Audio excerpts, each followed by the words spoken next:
Hola, bienvenidos Y bienvenidas a Inercia Podcast. Pues muchas gracias. Estoy acá con Andrea Pradilla. Ella es directora del GRI, Global Reporting Initiative en Latinoamérica. Entonces, Andrea, primero empezar con agradecerte un montón este espacio. Gracias a ti, Pau, qué alegría estar acá. Me encantan los espacios de podcast y aprecio inmensamente poder conversar contigo hoy. Gracias. Pues mira, al final Inercia nace con esta idea de ser un espacio que ayude a convertir conceptos e ideas de sostenibilidad que pueden ser mucho más concretas y mucho más digeribles, ¿no? Entonces nos escucha gente que tal vez sí son profesionales en sostenibilidad y muchos otros que no, pero quieren empezar a aprender. Y asumiendo que no conocieran qué es el GRI, me gustaría mucho ver si tú nos puedes platicar, por un lado, de dónde surge el GRI y cómo llegas tú a él, porque creo que también he entrevistado a muchas mujeres y me encanta ver cada vez más mujeres en sostenibilidad. Y ya de ahí se las motivaciones y los objetivos de que hoy el GRI siga existiendo y sea el principal estándar en divulgación de información de sostenibilidad empresarial. Bueno, el GRI nace, para los que no están familiarizados, es el Global Reporting Initiative, nace a finales de la década de los años 90 y surge a raíz de una serie de situaciones que se venían presentando en el ámbito corporativo y en particular a un derrame muy, muy famoso en su momento de petróleo de una empresa petrolera que tuvo unos impactos ambientales muy significativos y que llevó al momento a los grupos de interés, incluidos los inversionistas y la sociedad civil, a preguntarse si de pronto había información dentro de la misma empresa que los grupos de interés tenían que conocer, que hubiera permitido de alguna manera predecir que esto podía suceder y si esa información podía de alguna manera volverse estructurada para que los grupos de interés pudieran tener acceso a ella y con eso, digamos que poder tomar mejores decisiones y básicamente el GRI llega a responder a esa necesidad de buscar un marco estandarizado para elaborar esos informes de sostenibilidad que fueran útiles tanto para la empresa como para sus grupos de interés. Mucha gente no sabe, pero nace inicialmente en los Estados Unidos. Fue creado inicialmente por una iniciativa que se llama CERES, que es The Coalition for Environmentally Responsible Economies, y el programa de las Naciones Unidas, el PNUMA, el del medio ambiente, y la idea era poder desarrollar un modo coherente y creíble para que la empresa pudiera reportar sobre esos aspectos ambientales, sociales y económicos. Muy pronto después de su creación en el año 97, más o menos a comienzos de este siglo, el GRI cambia de geografía y se va de Boston a Países Bajos, Holanda, donde establece su secretariado y es desde allí donde empieza el trabajo de realmente ser un programa sostenible por fuera de la cooperación inicial y se establece, digamos que como este arquitecto de los estándares mundiales más utilizados del mundo.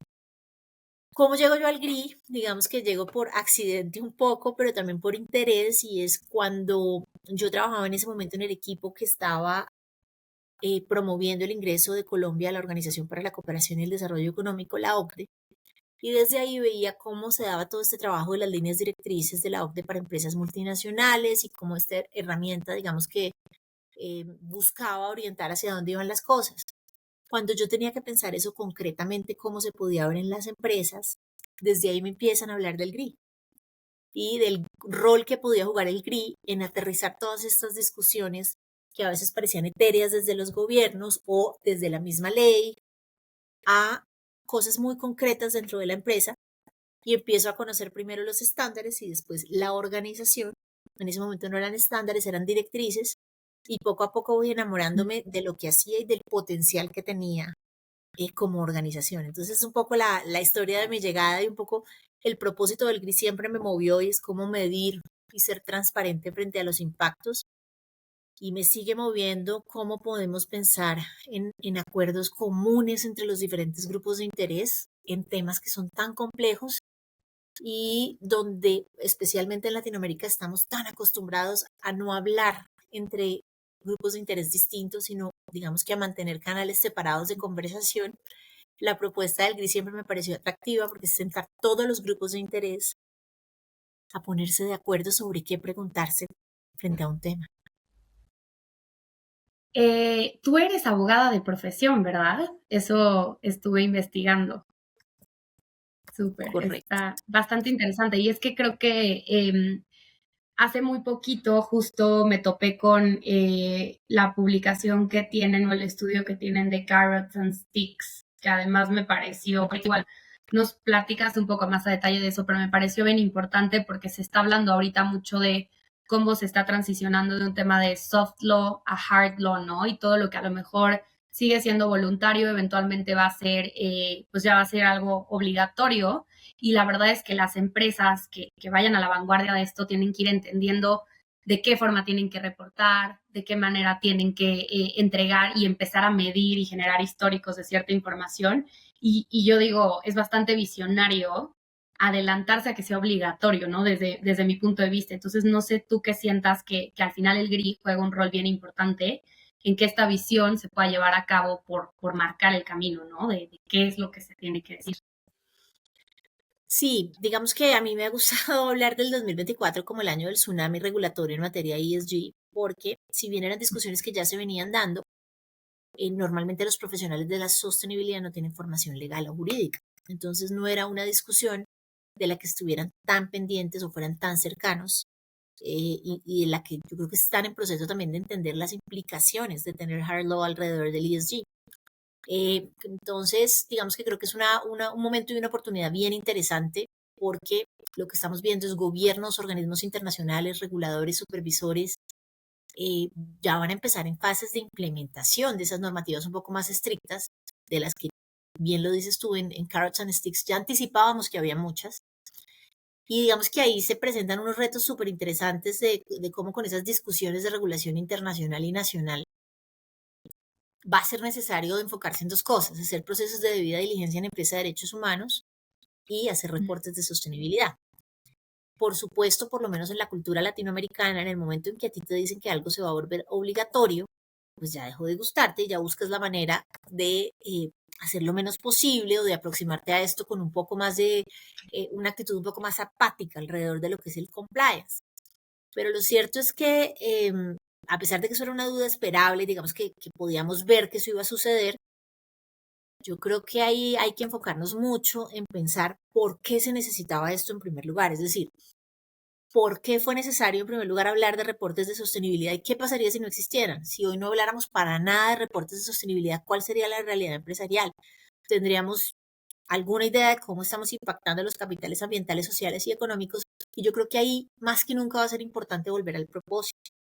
Y es que ninguna organización se aproxime a esto únicamente con una visión de cumplimiento o de reducción de riesgo legal, que sin duda va a estar ahí, pero el potencial de un proceso de reporte de sostenibilidad va muchísimo más allá de cumplir con la ley y por lo menos en América Latina es una necesidad imperativa para operar. Esta es la región más desigual del mundo. Entonces, si una empresa no es capaz de dar cuenta en América Latina cómo es un actor de desarrollo y hacerlo con cifras y hacerlo desde la estrategia, va a quedar rezagada muy pronto. Creo que en ese orden de ideas, el rol que juega el GRI, a mí me gusta pensarlo mucho como un cuerpo en movimiento. Viene siendo la columna vertebral del proceso que sostiene todo lo demás. Sí, tú vas a tener una mano, vas a tener un pie, te van a poner una regulación acá, una que viene de Europa, una que te da el regulador local, una que te da el regulador ambiental, pero a todo eso hay que darle una estructura. Y esa estructura y ese propósito se tiene que arraigar desde los estándares GRI. ¿Por qué desde los estándares GRI? Pues obviamente tengo un sesgo, porque es desde ahí donde tú te piensas como organización en clave tus impactos en todo lo demás. Y esa salida, esa primera salida que tú haces a pensarte como actor del desarrollo en lo social, en lo ambiental y en lo económico, es el punto de partida para devolverte a pensar en los impactos financieros y en los cambios que hay que hacer en la estrategia. Entonces, digamos que muchas organizaciones me dicen, bueno, pero ¿qué va a pasar ahora con el GRI, no? Ahora en esta discusión de la obligatoriedad, ¿será el fin? No, al contrario, va a ser más vigente que nunca y va a ser, en mi opinión, esa columna vertebral para poder articular todo lo demás y hacerle sentido a un ejercicio que por el boom regulatorio que se viene, corre el riesgo de volverse un ejercicio únicamente de la profesión legal, que tú y yo sabemos nos entrenan para publicar la menor información posible, al menos, digamos que no publique, eso es riesgoso, Entonces creemos que el estándar GRI viene un poco a complementar ese ejercicio que definitivamente hay que hacer de riesgo legal, pero entendido desde el propósito estratégico del desarrollo sostenible y de la empresa misma. Claro. No, me encanta cómo lo planteas. Al final, creo que justo Inercia plantea mucho esta idea de hay cosas que tenemos que conocer porque las tenemos que hacer porque el sector privado juega un rol primordial en que resolvamos y realmente podamos tener cambios sistémicos en las principales problemáticas socioambientales, pero también hay una oportunidad muy grande a las empresas que lo ven no solamente como una responsabilidad, sino justamente como una oportunidad, y creo que al final los estándares del GRI apuntan para que vayas entendiendo hasta cuáles son tus acciones de mejora, ¿no? Con las mismas preguntas y cómo funcionan. Y digo, solamente englobando un poco las ideas, yo hace bien poquito pude ya obtener mi certificación de GRI Professional, que la verdad se las recomiendo a todo el mundo, estén en sostenibilidad o no, porque te da una perspectiva muy tangible de qué es la información, de cuál es la unidad de medida, de cuál es el nivel de detalle. Y para quien nos escuche y no haya estado en contacto antes con el GRI, al final, un poco cómo funciona es un sistema de estándares universales, sectoriales y temáticos que van de lo general a lo mucho más específico, pero te va a ayudar a entender tu organización, cuál y cómo es la información que se debe de reportar, y sobre todo para lo que tú decías, el reporte mismo puede ser un catalizador de una estrategia de sostenibilidad si está bien realizado, ¿no? Si se vuelve nada más como un brochure de lo buenos que somos, pues a lo mejor no vamos a detectar áreas de oportunidad, pero ahorita ya nos meteremos más en ese tema. Quería ver si nos podíamos meter un poquito a mí me encantó en la certificación el poder entender y aprender sobre los principios, ¿no? Los principios que se marcan por el GRI para el tema de reporteo. Si nos pudieras contar cuáles son y cuáles consideras tú que son las razones de ser de que estos sean los principios que sientan la base, ¿no? Para el reporteo. El hecho de que te gusten los principios me conecta directamente con que seas abogada, porque yo siempre he dicho que cualquier pregunta en el estándar GRI va de vuelta a los principios del GRI y se contesta desde los principios del GRI sobre cómo aplicarse y se parece mucho a los principios generales del derecho. Entonces es interesante que subrayes esa parte. Para los que no están familiarizados, el GRI es un sistema de estándares que tiene tres grandes componentes. Tiene unos componentes universales, unos componentes sectoriales y unos componentes temáticos. Volvámoslo más sencillo todavía. Universales es que nos aplican a todas las organizaciones independiente del tamaño, del sector, de la geografía. Sectoriales se entienden solos. Si yo estoy en petróleo y gas, me toca el sector. Si yo estoy en alimentos y bebidas, me toca este sector. Y los temáticos, que ya nos ayudan a mirar estos temas del desarrollo sostenible de los que todos oímos hablar. Cambio climático, biodiversidad, residuos, derechos de los trabajadores. Entonces ya vamos por tema aproximándonos a el desarrollo sostenible. Y en ese orden de ideas, digamos que en los universales vamos a encontrar tres grandes cosas disponibles para cualquiera que se anime a descargarlos. Además son gratuitos y están en todos los idiomas. Hay tres estándares. El primero se llama fundamentos y en ese estándar de fundamentos se encuentran los principios. Ese estándar de fundamentos es como el manual del refrigerador o del electrodoméstico que acabas de comprar. Ahí están todas las respuestas, no solo al GRI, al reporte, a la medición, a la rendición de cuentas y a la sostenibilidad misma. Curiosamente, los latinos, siempre que compramos un electrodoméstico, primero lo conectamos. Cuando no nos funciona, corremos todos a mirar qué fue lo que salió mal. Parte de las grandes confusiones que existen a la hora de reportar están dadas porque nadie empieza por los principios y por eso son principios. Y me encanta que lo hayas rescatado en tu aproximación y que se haya quedado eso contigo del proceso de certificación. El GRI dice que tenemos unos principios para elaborar los reportes donde lo que busca es que podamos mejorar la calidad de la información.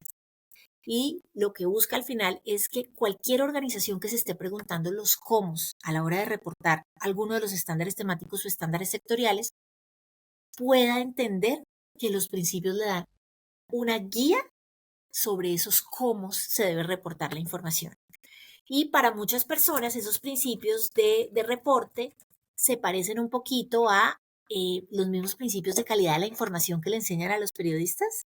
que la información sea verificable. Entonces dirían, bueno, pero ¿esto de dónde sale y qué es lo que lo hace tan diferente en sostenibilidad? En sostenibilidad, digamos que el primer principio por el que nosotros, digamos que estamos haciendo el advocacy es el principio de la materialidad, y es que un informe o un reporte de sostenibilidad debe cubrir esos temas que efectivamente reflejen los impactos económicos, ambientales y sociales de esa organización que está reportando. Y eso es bien importante en una cultura como la nuestra, que es tan filantrópica. Y a nosotros nos encanta hablar de las cosas buenas, y eso no quiere decir que esté mal, pero todas las organizaciones causan impactos positivos y negativos, y el GRI lo que quiere es que una organización esté entregando la información a sus grupos de interés, a todos, con base en esos impactos que son realmente significativos. Es decir, que te enfoques en lo que realmente importa, donde realmente importa. Y a eso le llamamos nosotros, digamos que materialidad. Hablamos también de la inclusión de los grupos de interés, y a nosotros nos gusta hablar de la inclusión de los grupos de interés porque la sostenibilidad misma es multiactor. Y bajo la misma lógica de lo que hablábamos hace un momento, de que normalmente solo hablamos con aquellos que son parecidos, a nosotros nos gusta que la organización piense que tiene que identificar esos grupos de interés y tiene que dar cuenta de cómo el reporte efectivamente atiende a esos grupos de interés. Y acá es bien importante, porque un diferencial del GRI es entender que el inversionista o inversor es fundamental, es esencial, pero no es el único, ni el que más sabe, ni el que más necesita la información. Acá también existen comunidades, también existen proveedores, también existen empleados, también existen clientes que también tienen que estar entendiendo cómo la empresa es un actor en el desarrollo. Aparte de eso, digamos que a nosotros nos gusta invitar a las organizaciones siempre a que piensen desde la calidad de la información y que se pongan en los zapatos del que está leyendo al otro lado. Claro. Equilibrio. El informe debe reflejar aspectos positivos y negativos del desempeño de la organización. Alguien me decía alguna vez que cuando es demasiado positivo ya ni siquiera es greenwashing, sino wishwashing, la empresa que yo quisiera ser pero todavía no soy. Y eso me hace pensar inmediatamente en las hojas de vida. Las hojas de vida y los CVs de ninguno de nosotros hablan de cosas negativas. Bueno, el reporte de sostenibilidad no es una hoja de vida, es un balance y una rendición de cuentas que no puede enfocarse únicamente en lo positivo, ni puede únicamente contar historias cualitativas. Tiene que tener datos cuantitativos. Tiene que poder ser comparable. Tú tienes como stakeholder que poder comparar el desempeño de la organización a lo largo del tiempo y con otras organizaciones. Y eso es importante porque ahí también hay información relevante para la empresa en términos de mejora. ¿Qué está aumentando? ¿Qué está haciéndose en reducciones? ¿Cómo tomar decisiones? El informe tiene que ser preciso. La información tiene que ser lo suficientemente precisa y detallada para que la gente pueda entender qué es lo que yo estoy queriendo decir. Tiene que ser puntual, y eso yo creo que nos va a ayudar mucho la regulación, y es, tiene que cubrirse en un tiempo útil y tiene que salir en una fecha útil. Normalmente la buena práctica es que la empresa tenga reportes anuales y que entregue su reporte al mismo tiempo que entra a las asambleas de accionistas, o digamos que esa es la buena práctica. Nos hemos encontrado muchas organizaciones, por ejemplo, que presentan sus reportes del año anterior en noviembre, en octubre.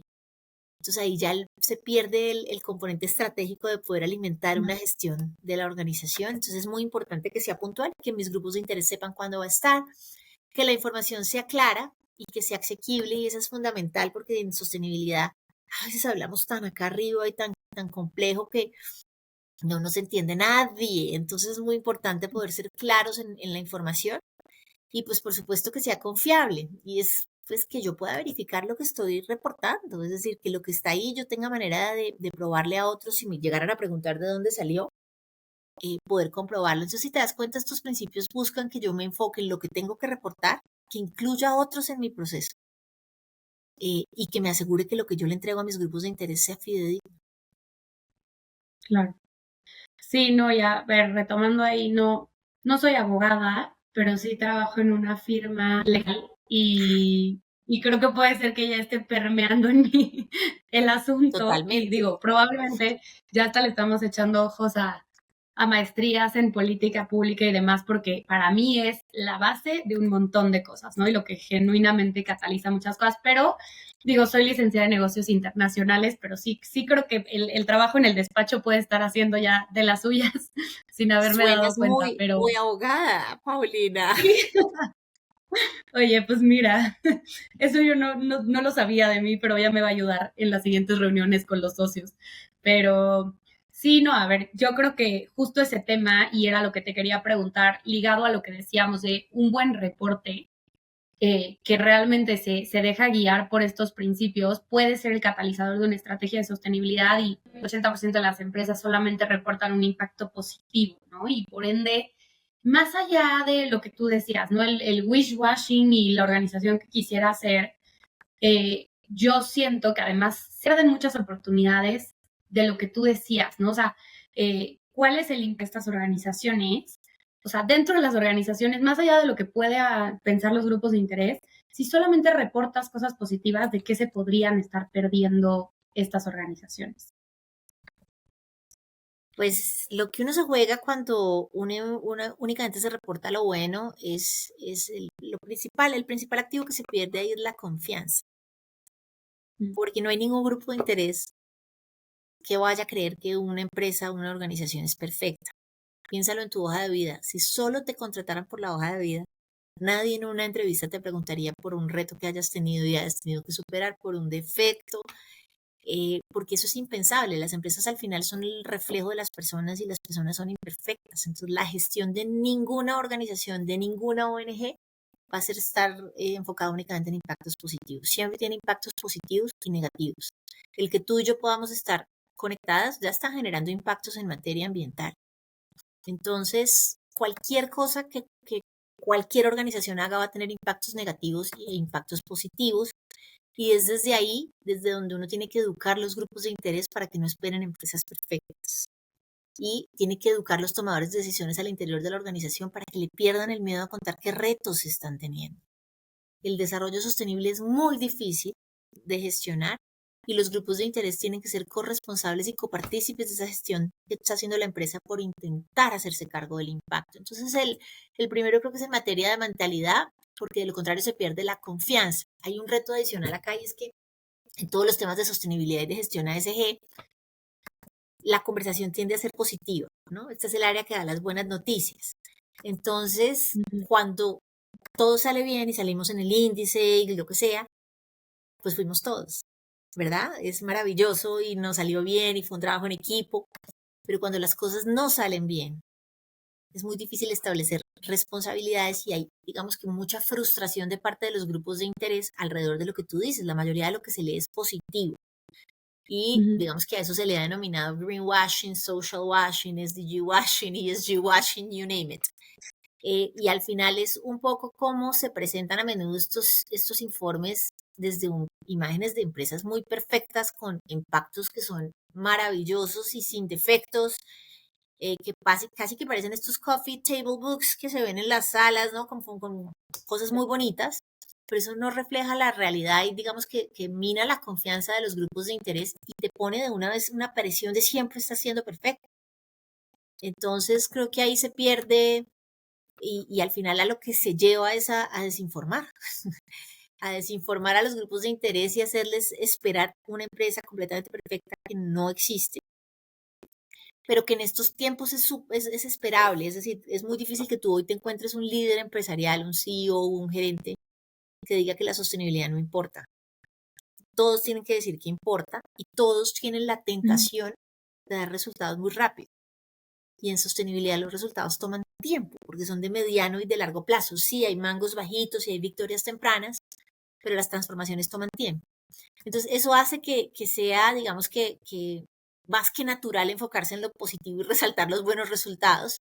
Pero hay un principio detrás de eso que es la ética y la integridad y es lo que yo me he encontrado en la vida real es que las empresas que más saben de sostenibilidad y que más lo han gestionado en su comunicación son las más humildes.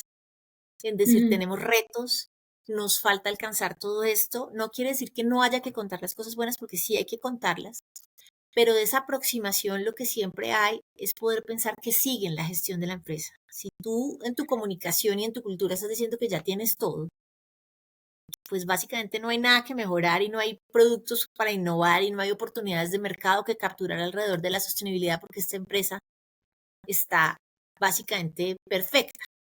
Entonces digamos que eso es lo que yo creo que es lo que principalmente tú pierdes la oportunidad de generar confianza verdadera y trabajo conjunto con los grupos de interés y una verdadera oportunidad de una mejora continua al interior de la organización y la oportunidad de innovar en esa organización en términos de soluciones a esos retos que estoy teniendo en desarrollo sostenible. Creo que además hay un cambio importantísimo y es que tú podías exagerar en estas cosas hace 10 años y lo máximo que sucedía era que se rompía la confianza de los grupos de interés y digamos que la sociedad civil iba a ir detrás tuyo. Pero hoy con tantas regulaciones que están surgiendo alrededor de estos temas, las consecuencias ya no van a ser únicamente en términos reputacionales o en términos de confianza o en términos de pérdida de innovación, sino que yo ya voy a estar entrando en terrenos legales y de deberes fiduciarios de los administradores. Entonces debo ser cuidadoso en mi comunicación. Eso de ninguna manera debe llevarme a no comunicar, que es, digamos que el otro riesgo que tenemos y es por el miedo del greenwashing y de todo esto, mejor no digamos nada.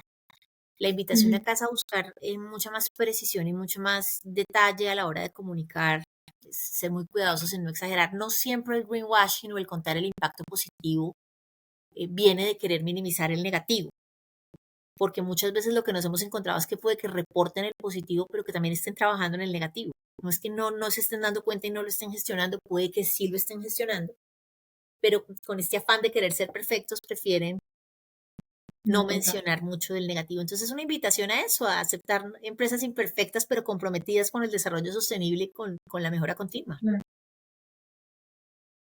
Sí, creo que al final tenemos un rol en entender, en acompañar y en asimilar qué parte nos toca ante este contexto social y ambiental que estamos viviendo, ¿no? Y creo que las empresas ahorita empiezan a entender mucho eso. Yo justo este año hicimos el reporte del año pasado del despacho en donde estoy en referencia al GRI y al final, empezando por, yo sí te empecé por los principios y por todo lo que tenía que hacer, de mucha data faltante, ¿no? Y como de esto no lo estamos midiendo, esto no lo estamos gestionando, porque cuando empiezas a darte cuenta de me están preguntando esto y la respuesta es no sé, pues ahí ya tienes una mejora inmediata, ¿no? Que justo es como, oigan, capacitaciones en temas de derechos humanos, qué estamos diciéndole a nuestros proveedores, como que vas creando justo una estrategia.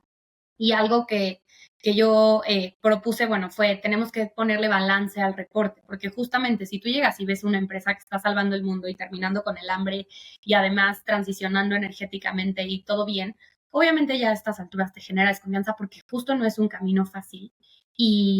Y creo que es un tema de la sostenibilidad, es una forma, es un enfoque de negocio, es una manera de operar y no un destino, no es ya llegamos, sino es estamos comprometidos con seguir avanzando. Entonces creo que definitivamente, por eso te digo, a mí me encantan esos principios porque creo que sientan las bases para que aproveches genuinamente este ejercicio del reporte y no sea un papel que se publicó y ¿no? Es un ejercicio de medición y mejora y de gestión. Y ahorita que tú decías, ¿no? Estoy un poco sesgada porque propongo el grillo como el estándar.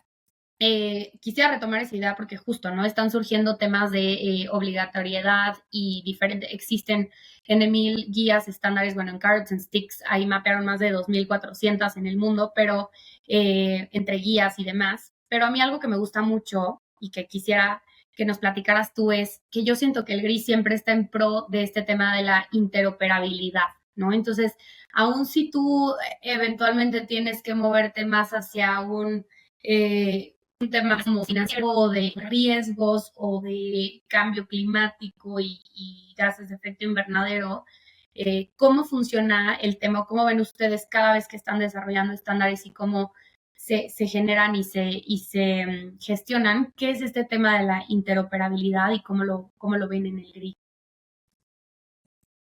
Bueno, probablemente en la medida en que tú y ya estamos conversando, están haciendo otra sigla asociada a la sostenibilidad.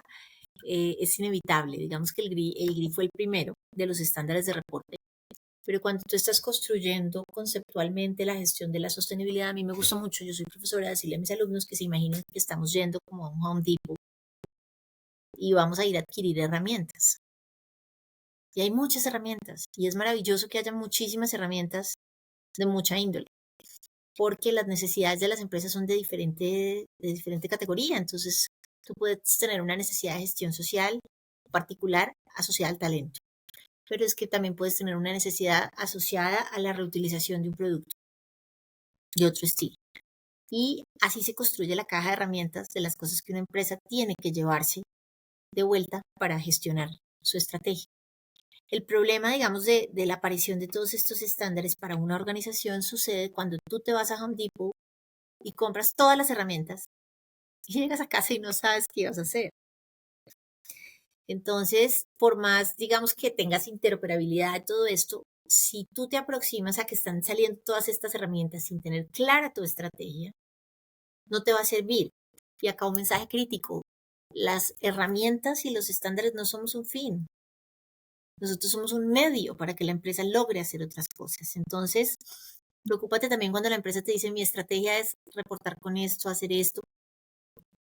Mi estrategia debe ser esta y para eso yo utilizo una serie de herramientas y estándares. Con eso en mente y con esa analogía en mente, han nacido muchas herramientas pues en Colombia le decimos ferretería en este workshop. Han nacido muchas herramientas y digamos que la primera que llegó a la tienda fue la del GRI. Y al haber sido la primera que llegó y ser este líder global en cuanto a estándar de reporte, tuvo muy temprano que ir dándole la bienvenida a otros. Digamos que nunca fue de decir que no lleguen más, sino al contrario, fue co-creador del Consejo de Reportes Integrados y colabora activamente con ISSB, con TCFD, con TNFD, porque entiende que el desarrollo sostenible es muy complejo y que puede que haya visiones complementarias a lo que estamos haciendo que al final nos lleven a obtener este resultado, que es tomar decisiones en pro del desarrollo sostenible, acompañados desde otras visiones. Entonces, desde el comienzo, el GRI dijo, para que yo me asegure que esto se dé, yo debo permitir que mi herramienta pueda ser usada junto con otras herramientas y otros estándares. Es decir, que si yo me llevo la herramienta del GRI de la tienda, eso no quiere decir que esta herramienta ocupa toda la caja y nadie más puede entrar en la caja, sino que con esta base yo puedo poner otras herramientas y eso no se asegura únicamente desde lo político, sino desde lo técnico. Entonces, lo que hace el GRI, lo que lleva haciendo desde que comenzó, es pensar qué otras herramientas, estándares, marcos son útiles para la perspectiva de lo que hacemos y con quiénes tiene que trabajar a nivel político, a nivel técnico y a nivel de implementación.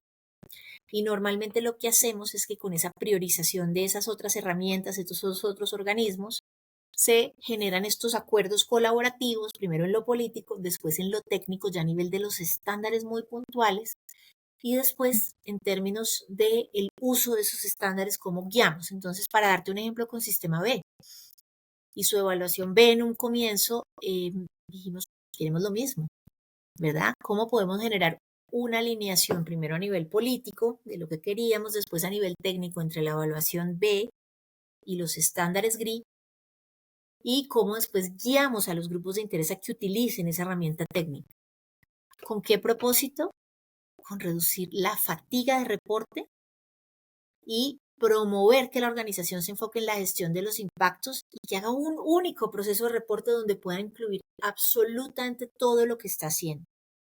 Esa es, digamos, que la base de la interoperabilidad. Hoy la van a oír, por supuesto, con lo que está haciendo el ISSB, el International Sustainability Standards Board, que ellos, digamos, que atienden a los inversionistas y a los inversores y tienen sus estándares para ellos. Pues nosotros decimos, qué maravilla que esto exista, cómo los podemos conectar. Con los esfuerzos de la Unión Europea, estamos trabajando también para generar los documentos técnicos de cómo podemos operar conjuntamente. Y la idea es seguir haciéndolo. Digamos que yo creo que esa es una de las claves del éxito de GRI y es nunca creer que tiene la última palabra, pero saber que es el que ha avanzado más y quiere seguir avanzando en preguntarle cosas difíciles a las empresas. Me encantó cómo lo decías y hay momentos en que no teníamos las respuestas. Sí, el GRI es un estándar a veces de preguntas difíciles que no espera que tengas respuestas inmediatas, sino que te hagas las preguntas en primer lugar. Ahorita viene una actualización del estándar de derechos laborales, de la parte laboral, y leyéndola, digamos que lo que estamos proponiendo, yo decía, de verdad es que es fascinante lo que hacemos. Habla del derecho a la desconexión de los empleados después de la pandemia. Puede que no estemos listos para dar esa discusión, pero qué interesante preguntarnos hacia dónde tiene que ir la discusión. Entonces el GRI hace esas dos cosas, ¿no? Primero va haciendo las preguntas difíciles para continuar avanzando y haciendo que maduremos todos. y al mismo tiempo va acogiendo a los que van llegando mirando dónde puede haber interoperabilidad para que al final, cuando yo esté haciendo mi caja de herramientas, me asegure de poder estar enfocándome en la estrategia. Claro. No, y ahora que lo mencionas, igual yo en el tiempo que estuve en Sistema B me topé con ese paper, ¿no? De ese cruce que había entre el GRI y la evaluación de impacto B y me pareció súper interesante porque aparte mucha gente llegaba conmigo y me decía, pero ustedes entonces son competencia del GRI. Y yo, pues si la competencia es por crear un mejor mundo, ok, pero como que decía, no, o sea, en realidad es un tema muy complementario, en dado caso uno es una certificación y tiene que ver con y otro es un estándar de reporteo global que tiene que ver con divulgación correcta, balanceada, etcétera. Entonces, pero en ese inter siento que para mí fue muy valioso entender o sea, cómo se pueden ir complementando y cómo se pueden ir cruzando y bueno, te digo, yo soy la más fan, entonces ahorita que están en actualización de estándares me meto a los webinars a entender qué está pasando, a veces ni me toca ni es mi sector, pero ahí ando de que, ay, petróleo y gas, ¿qué va a suceder? Y cambio climático y veo los procesos y me parece muy interesante cómo alinean y escuchan y buscan este common ground, ¿no? Que justo es para no estar agotados, sino entender qué caen en nuestra cancha y cómo. Y para ya empezar a encaminarnos un poco al cierre, el otro día igual me preguntaban a mí como en Latinoamérica, ¿no? Asumiendo que todavía no es obligatorio esto para empresas tal vez que no cotizan en bolsa y demás, ¿qué sientes tú que es el catalizador o la motivación de una empresa para hacer un reporte de solidaridad? Como qué lo puede catalizar y por el otro, pues a lo mejor retomar qué sientes tú que son estos beneficios, ¿no? De generar, sobre todo alineado al green, ¿no? Más que nada. Yo creo que en América Latina hay muchos tipos de empresa, pero si yo no estoy obligado por regulación, yo debo entender que pronto el mercado me lo va a pedir. Entonces la presión de mercado va a llegar por un lado o por otro. Digamos que ese es el caso de negocio. La toma de decisiones siempre tiene que tener dos elementos, por lo menos en sostenibilidad, el caso de negocio y el caso ético, idealmente. El caso ético, siempre me encuentro más empresas de las que te imaginarías con ganas de contar una historia positiva de contribución, con ganas de reducir impactos. Por supuesto, eso a veces choca con los modelos de negocio, pero yo sí creo que hay líderes y lideresas en toda la región, desde lo empresarial, queriendo hacer las cosas bien, pero con inmensos retos. No voy a negar eso. Desde el caso de negocio, sin duda va a venir presión de mercado vía mis clientes, vía mis consumidores. Lo voy a sentir tarde o temprano. Digamos que ahí voy a sentir que por algún lado alguien me va a pedir algo. Si yo soy, por ejemplo, una pequeña o una mediana empresa y quiero ser proveedor de una empresa grande, me lo van a pedir en algún punto. Para compras públicas lo voy a empezar a ver más, no necesariamente restrictivos, sino en términos positivos. Y el cerco se va a ir cerrando. Dependiendo de la industria en la que yo esté, me van a pedir alguna cosa. Puede que de entrada no te pidan toda una gestión concreta, pero puede que ya les estén pidiendo, ¿tiene usted medido la tasa de género dentro de la empresa? ¿Qué políticas tiene? Entonces son pequeñas cosas que van sintiendo que de pronto no las siente el gerente todavía, sino la persona que llena los formularios cuando se registra como proveedores empieza a ver que le empiezan a llegar estas preguntas. Yo tengo anécdotas muy divertidas de empresas que nos han llegado.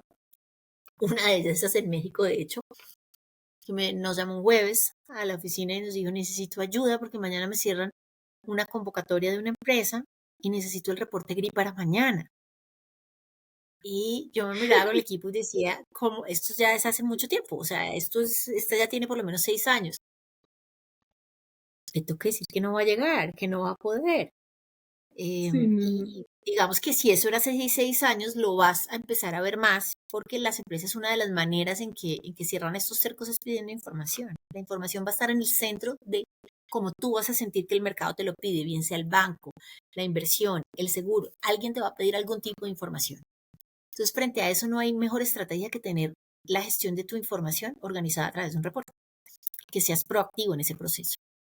El proceso, digamos que de hacer un reporte además, te va a ayudar a hacer una cosa que hoy pienso que es difícil para las empresas, es mantenerte actualizado de qué sigue y en qué tengo que estar enfocándome yo. Cuando me hablan de sostenibilidad, eso es como gaseoso a veces, para especialmente las pequeñas y medianas que tienen que vivir al día, que les pagan a 160 días, entonces, pero ¿por dónde arrancar? El reporte les da un hito muy concreto dentro de un proceso que normalmente toma un año y no para, donde yo voy instaurando una cultura de sostenibilidad que yo no tendría de otra manera. Es casi que a mí me gusta pensar que es como un proceso de estos de ir al gimnasio. Tú puedes ir al gimnasio porque te manda el médico, porque te tocó, o porque quieres instaurar buenas prácticas para ser resiliente y tener una, digamos que una mejor calidad de vida, al final una competitividad asociada a esos procesos de buenas prácticas, integrados en un solo proceso, es decir, no en una certificación, no en un entrenamiento que hiciste, sino en un ejercicio consolidado organizacional donde traes todo y al final cuentas la historia de tu empresa desde la sostenibilidad. Yo diría que resaltaría esos dos, hay muchísimos más, atracción de red, digamos, de capital, hay ahorita muchísimos fondos disponibles para transición energética, para temas verdes, para temas de mujeres, entonces apalancarse en capital más barato siempre está, hacer una mejor gestión del riesgo está, digamos que cuando uno hace un buen proceso de sostenibilidad y de priorización de temas, termina identificando riesgos que ni sabía que uno tenía. Porque como abres la mirada, normalmente habías hecho toda la gestión a través de únicamente indicadores financieros, pero empiezas a abrir la mirada y te empiezas a dar cuenta que de pronto tú tienes un riesgo y tú estás en la industria de servicios jurídicos, de retención del talento tremendo. Y puede que entre los abogados más senior eso no exista, pero entre los más jóvenes no duran. Retenerlos, entonces, ¿eso qué quiere decir? ¿Cuál es mi tasa de retención? ¿Por qué se van? ¿Qué los mueve? ¿Cómo hago que se queden? ¿Cómo hago que encuentren en los espacios un lugar para crecer? Digamos que al final me permite hacer un mapeo de riesgos que yo no tendría de otra manera, porque me obliga. Al seguirme yo con un estándar, me obligo a preguntarme cosas que yo no me preguntaría de otra manera. Tú no te harías las preguntas que te hace el GRI de un ejercicio de autorreflexión únicamente, no. Tú tienes que tener un estándar que te haga esas preguntas y que te obligue a pensar. Entonces yo diría que los catalizadores en este momento pueden ser estos, dependiendo del país en donde estén, porque recordemos que Latinoamérica es muy amplia, sí les va a llegar regulatoriamente la obligación. Y ya lo estamos viendo para las empresas listadas, digamos que es muy claro, pero lo estamos viendo también para empresas no listadas, cerradas, también están llegando las preguntas de sostenibilidad. Entonces la clave ahí es saber anticiparse y no esperar a que se vuelva obligatorio para empezar esos procesos de avance. Al final lo que yo te estoy diciendo es genérico y una cosa interesante que ocurre en las empresas que hacen esto bien es que ese caso de negocio de qué gano yo reportando se construye dependiendo del tamaño de mi empresa, de la industria en la que estoy.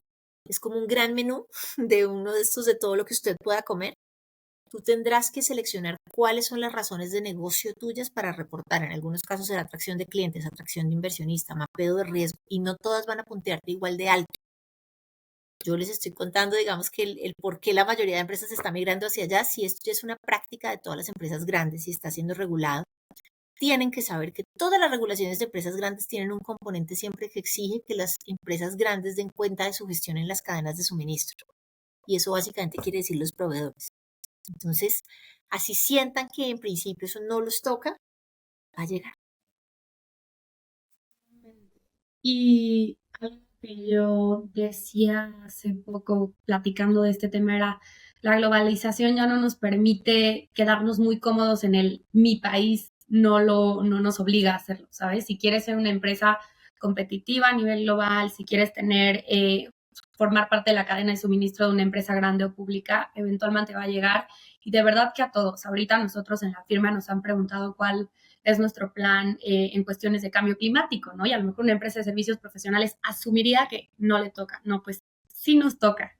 Y sí nos toca generar las políticas. Y como tú decías, el mismo estándar o hasta la unidad de medida a veces te da la respuesta de cuántas mujeres que son ya socias empezaron aquí, ¿no? Y no llegaron a la posición de socia. Entonces ya te das cuenta, o sea, tengo un tema tal vez en cómo crecen aquí las mujeres y qué puedo hacer para mejorar esa experiencia o evaluar en qué momentos salen o todo lo que decías, ¿no? La acción y el estándar te permite entender cómo abordarlos y me gustaría cerrar con esta idea de, pues, digamos que ya los convencimos, ¿no? A todos los que nos escuchan, del caso de negocio, de las oportunidades, beneficios, de la interoperabilidad de los principios. Y quisiera preguntarte, ¿cuáles consideras tú, si alguien quiere empezar ya mañana, descargar los estándares gratuitos de la página del GRI, cuáles consideras tú que son los errores comunes en las empresas que realizan este primer reporte, o qué les recomendarías tú no hacer si ese es su primer reporte, para que evitemos esos errores tal vez que has visto, no sé, más en Latinoamérica? Ay, esa pregunta está bien interesante. El primer elemento, asumiendo que ya están convencidos de que esto hay que hacerlo,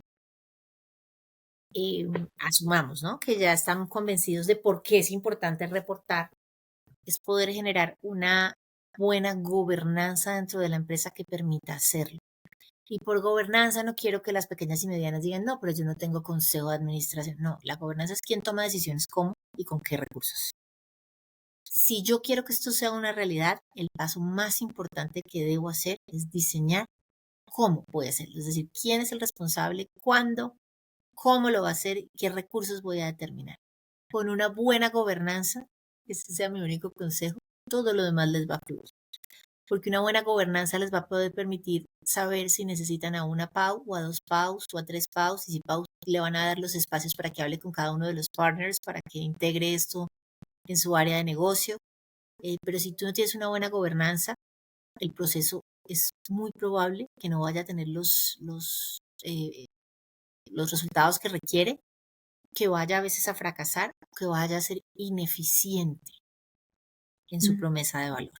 Entonces, el paso más importante es que definan, digamos que ya se convencieron de que es importante reportar, que definan exactamente cómo van a hacer eso, parte de su día a día, quién, cómo, con qué. Asumamos que eso también ya está.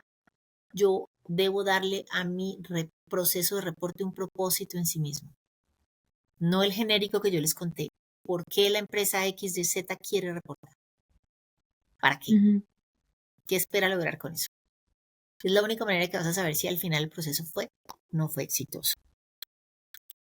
Creo que sí es necesario generar las capacidades al interior de las organizaciones, y esto quiere decir, sí, a veces invertir, pero también hay muchos programas y muchas iniciativas que apoyan estas cosas, entonces no siempre es un ejercicio de $1.000 millones, que es lo que muchas veces las empresas se imaginan, que es carísimo, ¿no? Hay muchas maneras de hacer esto sin que se llegue acá, porque las empresas tienen también muchos sistemas de gestión, de calidad, que las aproximan a estas discusiones. Creo que es muy importante que hagan inventarios de lo que ya tienen, pero que no se restrinjan únicamente por lo que no tienen, por lo que tienen.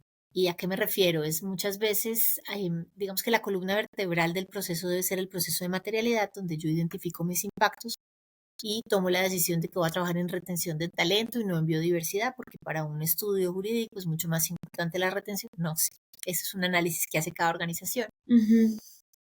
Y muchas veces el error se da en que yo priorizo unos temas, pero ya cuando voy a reportar tengo información de otros. Entonces la tentación es reportar lo que tengo y no lo que me salió material o lo que es crítico para mi operación. Y terminas ahí haciendo sacrificios que comprometen el proceso final. Y es que yo reporté consumo de agua, a pesar de que mi consumo de agua no tiene ningún impacto en mi operación. Lo reporté porque me pareció que era importante y tenía la factura del recibo del agua mensual, y esa era la información disponible. Hay que recordar que por lo menos el GRI contempla una excepción, y es que no tengo la información todavía lista. Y está bien, eso es mejor decirlo a poner información que no es crítica o material en un reporte por mostrar cosas interesantes. Menos es más, especialmente para los que deciden reportar por primera vez. Cuando uno se empieza a entrar en la sostenibilidad, la ambición aumenta y yo quiero contar absolutamente todo lo que estoy haciendo en la organización, pero la captura de datos es compleja, y llevar a la organización a moverse hacia una cultura de capturar datos en sostenibilidad es algo nuevo. Yo estoy realmente impulsando un cambio cultural, entonces debo ir empezando poco a poco. Nos pasa a veces que las organizaciones se emocionan y dicen, no, pequeñas, organizaciones pequeñas, tengo 11 temas materiales. Para los que no están familiarizados, 11 temas críticos. Y nosotros nos miramos internamente y decimos, no hay manera de que una organización pequeña en su primer ejercicio llegue a 11. Escoge y comienza a generar ese músculo de reporte que te permita ir avanzando. Digamos que yo diría que para los que están comenzando, esos pueden ser algunos de sus retos y cerraría con donde comencé de la importancia del propósito. Como yo ya definí mi propósito, este es un proceso que no para. Entonces yo hago el lanzamiento o la presentación de mi reporte, pero yo debo de eso detonar unas áreas de mejora que no paran y yo como líder de estos procesos debo ir empoderando a todo el mundo dentro de la organización para que se emocione, porque en la vida real la gente lo que va a pensar es me vinieron a poner más trabajo. Aparte de vender, me están pidiendo data. Entonces yo debo enamorar a otros y ese proceso debe hacerse no desde la superioridad de la sostenibilidad, de creer que yo estoy haciendo las cosas bien por las razones correctas, sino desde la empatía con el otro y la función que el otro tiene que hacer y lo que puede beneficiarse de un proceso de sostenibilidad y lo que la sostenibilidad lo beneficia o la beneficia. Y yo creo que ese cambio cultural dentro de la empresa es bien importante porque todo el mundo está trabajando mucho, está a tope con sus cosas y yo finalmente estoy pidiéndole que cambie su manera de medir el éxito y mida otras cosas. Entonces debe ser un proceso empático.